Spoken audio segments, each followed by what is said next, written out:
Samuel Ramos. El perfil del hombre y la cultura en México. La imitación de Europa en el siglo XIX. Solo partiendo del alma puede descubrirse la historia del hombre. Spengler. El método. Quien pretenda hacer una seria investigación sobre la cultura mexicana, se encontrará ante un campo lleno de vaguedades. A su mirada se ofrecerá un acervo de obras hechas por mexicanos en las cuales no podrá discriminar cualidades originales que autoricen a proclamar la existencia de un estilo vernáculo. Y, sin embargo, cuando existen obras, su falta de originalidad no quiere decir que el pueblo donde han aparecido carezca de una cultura propia. Consideramos que lo esencial de la cultura está en un modo de ser del hombre, aun cuando en este no exista impulso creador. De suerte que, en ausencia de una cultura objetiva, puede existir esa cultura en otra forma, es decir, subjetivamente. Entonces, a priori, no podemos ni afirmar ni negar la existencia de una cultura mexicana. A ejemplo del método cartesiano, que nos sirva esta duda, para justificar la investigación que ahora vamos a emprender. Partiendo del concepto subjetivo de la cultura, en la exposición que sigue nos preocuparemos sobre todo por analizar el ser psíquico del mexicano. Para describir cómo es la cultura mexicana, en el supuesto que exista, es preciso seleccionar el material que constituya el objeto de nuestro examen. Solo que para identificar este objeto sin confundirlo con otros semejantes, sería preciso saber de antemano en qué consiste la cultura mexicana. Y henos aquí dentro de un círculo vicioso. Para saber cómo es la cultura de México, necesitamos primero captar el objeto, pero no podemos captarlo sin tener previamente el concepto de cómo es ese objeto. Si pretendemos obtener la solución del problema de la pura observación de los hechos de cultura, sin llevar ya desde antes una idea definida sobre lo que vamos a buscar, penetramos a un callejón sin salida. Prescindamos por un momento de averiguar si la cultura mexicana tiene una realidad o no, y dediquémonos a pensar cómo sería dicha cultura en caso de existir. Esto no significa que coloquemos a la deducción abstracta en un plano diferencial de las realidades efectivas. Sabemos que una cultura está condicionada por cierta estructura mental del hombre y los accidentes de su historia. Averigüemos estos datos, y entonces la cuestión puede plantearse de la siguiente manera. Dada una específica mentalidad humana y determinados accidentes en su historia, ¿qué tipo de cultura puede tener? La autodenigración. Carecería de fundamento suponer en México, ya no la existencia, sino aún la mera posibilidad de una cultura de primera mano, es decir, original, porque sería biológicamente imposible hacer tabla rasa de la constitución mental que nos ha legado la historia. No nos tocó venir al mundo aislados de la civilización que, sin ser obra nuestra, se nos impuso, no por un azar, sino por tener con ella una filiación espiritual. En consecuencia, es forzoso admitir que la única cultura posible entre nosotros tiene que ser derivada. México se ha alimentado, durante toda su existencia, de cultura europea, y ha sentido tal interés y aprecio por su valor, que al hacerse independiente en el siglo XIX la minoría más ilustrada, en su empeño de hacerse culta a la europea, se aproxima al desgastamiento. No se puede negar que el interés por la cultura extranjera ha tenido para muchos mexicanos el sentido de una fuga espiritual de su propia tierra. La cultura, en este caso, es un claustro en el que se refugian los hombres que desprecian la realidad patria para ignorarla. De esta acritud mental equivocada se originó ya hace más de un siglo la autodenigración mexicana, cuyos efectos en la orientación de nuestra historia han sido graves. Los pueblos hispanoamericanos, dice Carlos Pereira en su Historia de América, han sufrido las consecuencias de la tesis autodenigratoria sostenida constantemente durante un siglo, hasta formar el arraigado sentimiento de inferioridad étnica que una reacción puede convertir en exceso de vanagloria. La reacción nacionalista actual parece, pues, justificada en su resentimiento contra la tendencia cultural europeizante, a la que considera responsable de la desestimación de México por los propios mexicanos. Su hostilidad contra la cultura europea encuentra aún nuevas razones en su favor al considerar los múltiples fracasos ocasionados por el abuso de la imitación extranjera.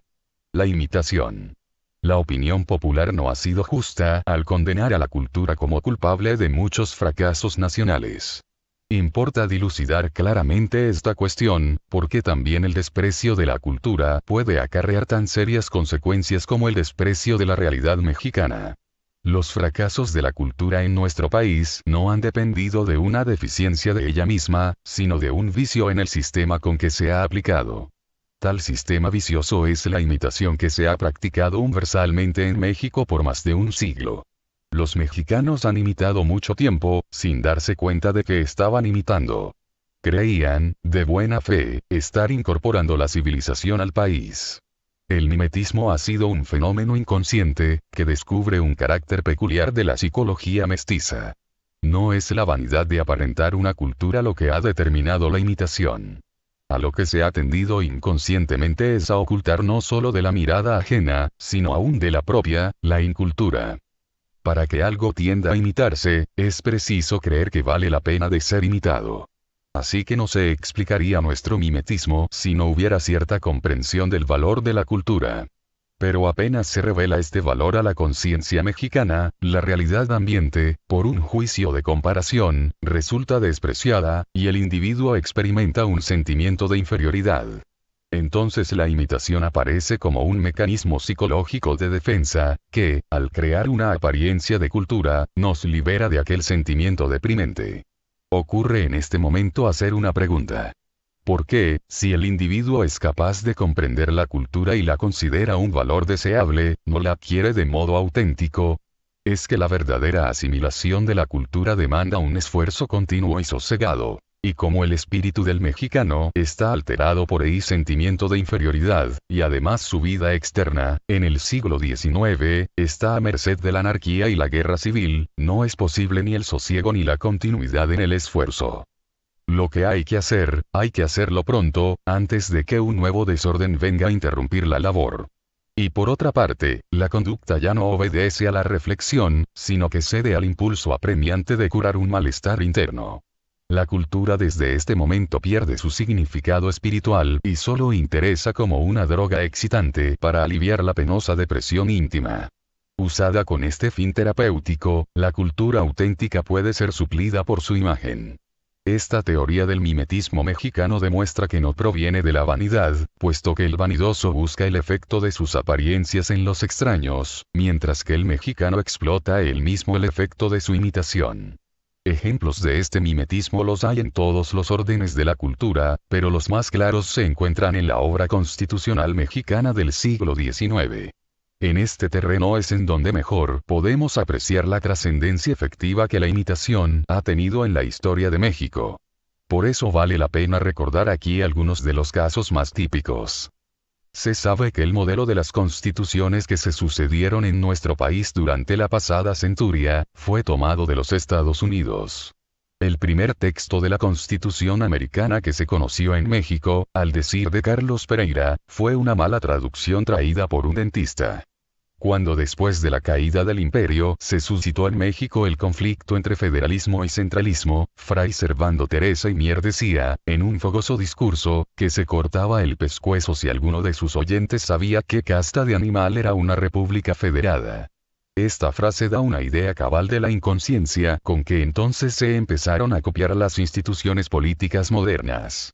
Cuando alguna voz sensata se levantaba solitaria para señalar la distancia entre la realidad y la ilusión, no conseguía despertar a aquellos hombres que soñaban.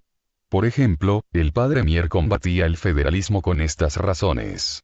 La federación era un medio de unir lo desunido. Por eso la habían adoptado los Estados Unidos. Allí toda la historia colonial exigía el pacto federal como única forma posible de la nacionalidad nueva.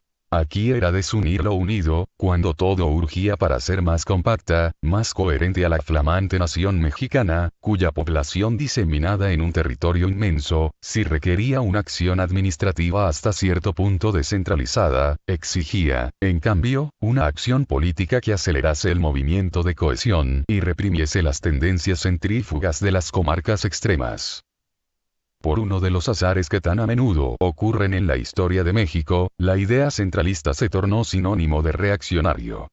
Con el triunfo del liberalismo, nuestro país se convirtió en república federal, aun cuando lo fue nominalmente, porque la presión de la realidad, superior a la ley, obligaba a los gobiernos del siglo XIX a imponer un centralismo disimulado, para mantener cierta unidad en medio de la anarquía reinante. Todos los principios que informaron nuestros estatutos constitucionales tuvieron una suerte parecida. El desarrollo de las democracias iberoamericanas, dice F. García Calderón, difiere considerablemente del admirable espíritu de sus cartas políticas.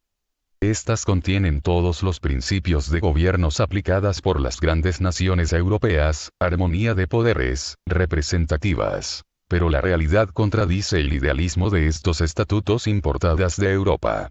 Las tradiciones de la raza dominante han creado simples y bárbaros sistemas de gobierno. En último término, la imitación ha determinado en la vida mexicana un efecto que no ha llamado mucho la atención a los historiadores, y que es, sin embargo, fundamental para entender nuestro inmediato pasado.